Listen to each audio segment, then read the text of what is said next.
So we got two Monday Night Football games tonight. I believe this is the second time this has happened, but hey, I'm not complaining. There's football tonight.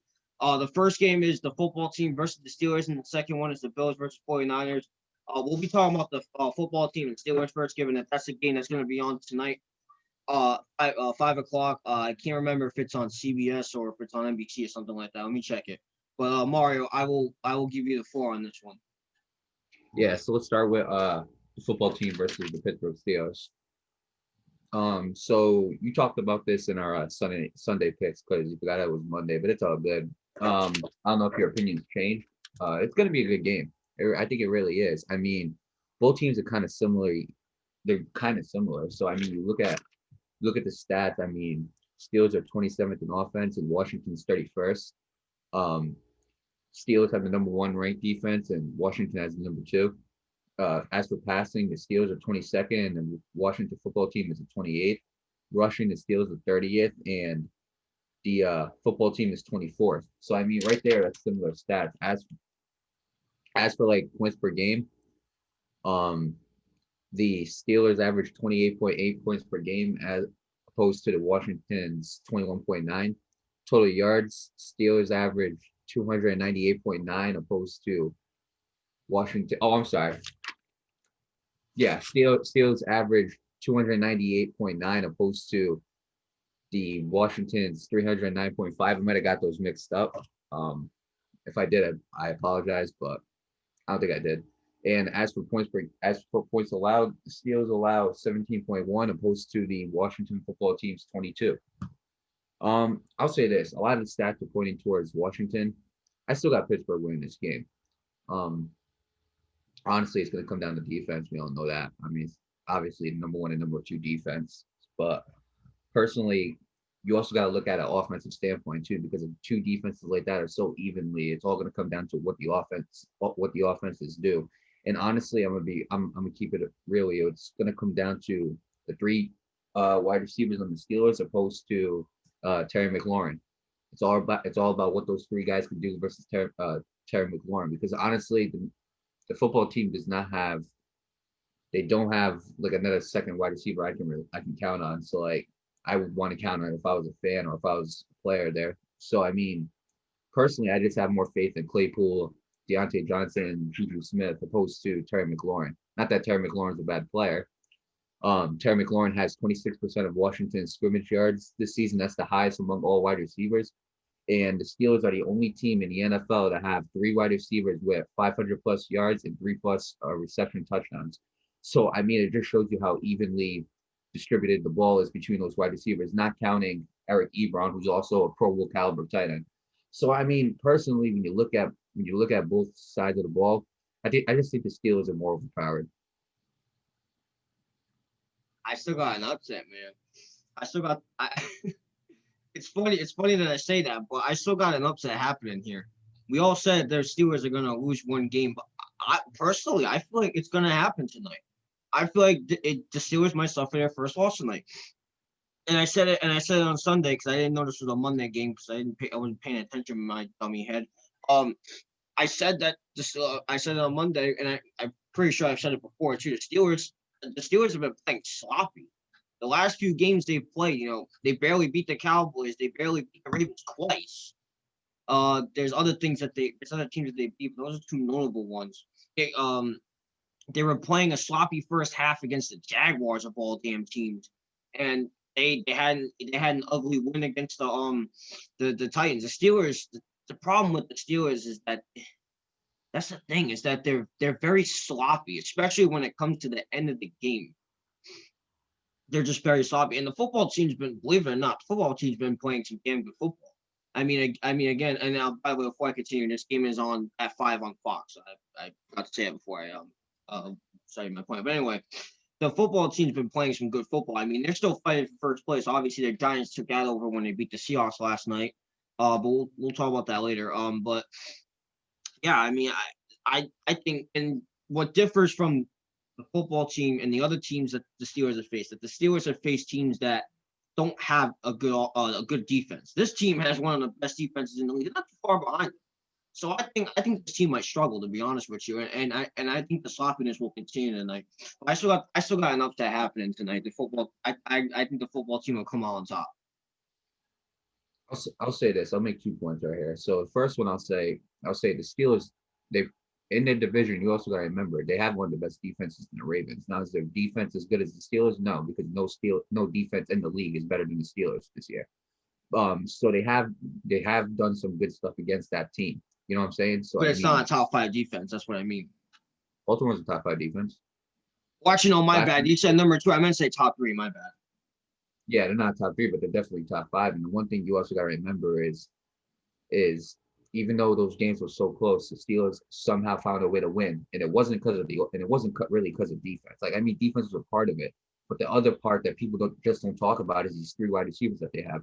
The reason why none of them have hit 1,000 yet is because it's so evenly distributed. You know what I'm saying? One of these guys is always going to have a day, opposed to the other, and then the next day it's somebody else, and the next day it's someone else.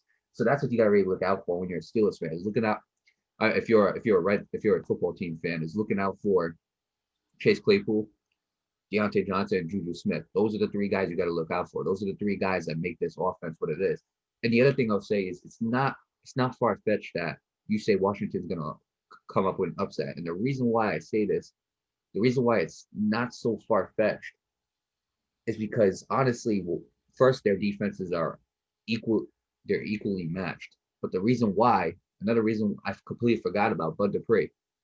A big part of the reason why the Steelers defense is number 1 is because Bud Dupree and TJ Watt have been going off. If this second guy behind Bud Dupree cannot do what Bud Dupree can, this could be a tough night for the Steelers defense. And so that's the other thing people got to also remember too. Bud Dupree is not going to be it's going to be gone for the rest of the season. I'm eager to find out how good that Steelers defense is without him. But I mean, I know he's a huge piece to that team. I know how big of a defensive piece he has been to that team for the past few years since he's been there. But we just gonna have to see today. I still think Pittsburgh's gonna win. I just think they have more to look forward to on offense opposed to the Washington football team's offense. I mean, they got Terry McLaurin and Antonio Gibson, but other than that, I just can't see anything going on in that offense. But we'll see. We'll see what it is later on today. But let's go to the next game, Nate. All right. All right. We got the Bills and the 49ers. That's on 8:15 tonight, Eastern time on ESPN. So make sure you go check that out if you want. Um, it's gonna be another pretty solid game. The Bills facing the 49ers, but it's funny because they're not even playing in San Francisco. Remember, we talked about this on the channel. They're gonna be playing in Arizona in the State Farm Stadium for their next 2 games. So they're not gonna be at home. So this is gonna be a very interesting game.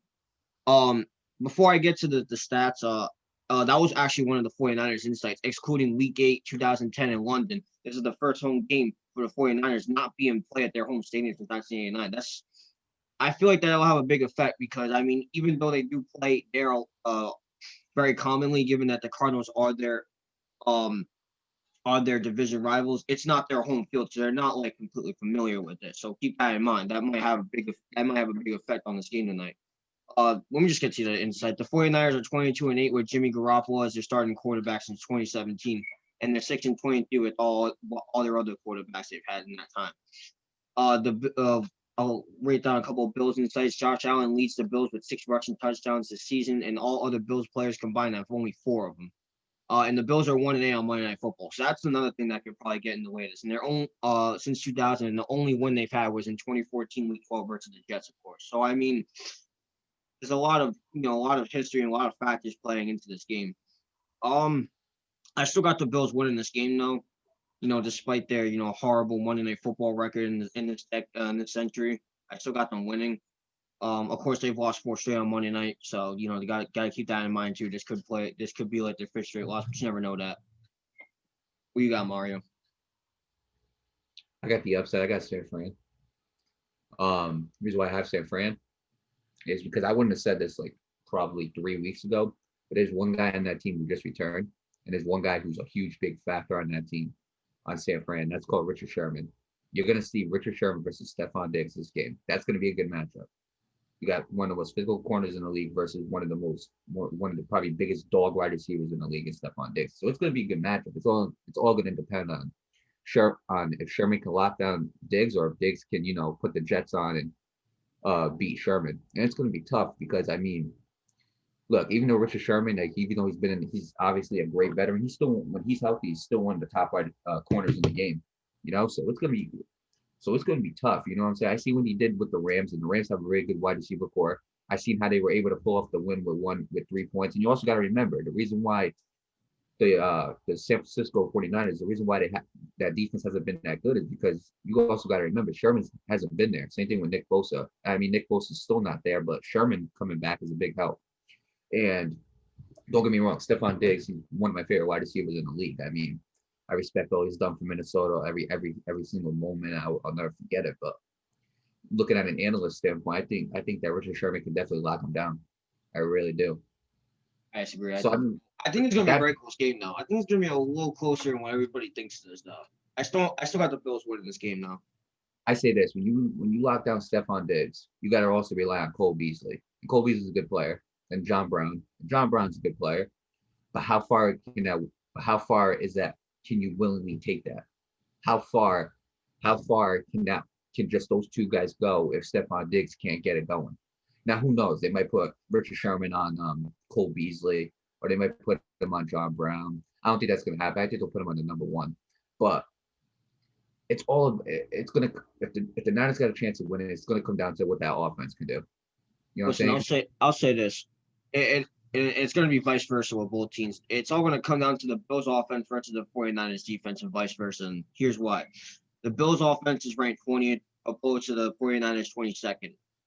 The Bills defense is ranked 12th opposed to the 49ers 4th. I don't know who made that stat, but that's just what we have to go. As for passing, the Bills are 12th, 49ers 20th. Rushing, Bills are 27th, and 49ers are 21st.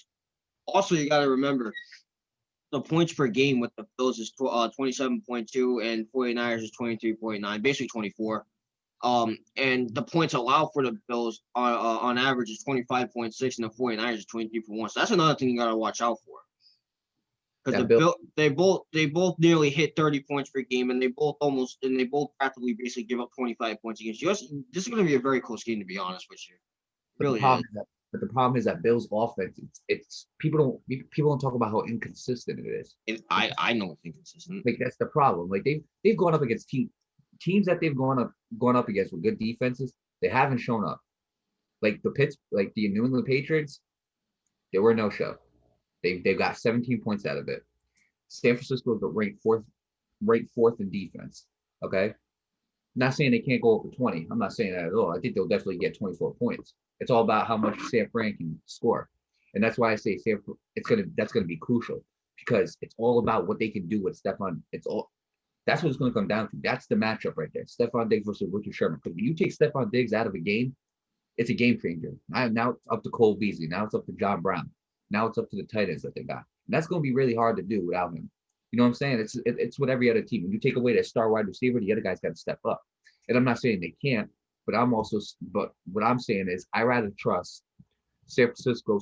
So I'm going to say this right now. I'm going to trust San Francisco and the offense that they're running right now over the Bills' two other wide receivers if Stephon Diggs gets locked down. He might have maybe 4 catches for 40-something yards. Do I see him scoring touchdowns on Richard Sherman? Absolutely not. Richard Sherman is so good at it. Richard Sherman has been one of the best lockdowns for so long, and you see a lot of corners taken after his game. You look at the Jalen Ramsey. You look at I'm trying to think. You look at all the dogs. You look at like Marshawn Lattimore, another physical guy who's not really like Xavier Rhodes when he was in his prime. He was that way. I mean, so I don't know. I just see Stephon Diggs getting locked down this game. I can see the Niners winning by probably 4 or 5 points. That's the way I can see it. But I definitely see an upset happening. And something's telling me it's going to be an upset, because I do not, because unless Diggs can somehow run routes around Richard Sherman, which I can't see happening the whole game, I got the Niners. I don't know. I don't think they're gonna win, but we're gonna see. The football team and Steelers are on at 5:00 p.m. Eastern time on Fox.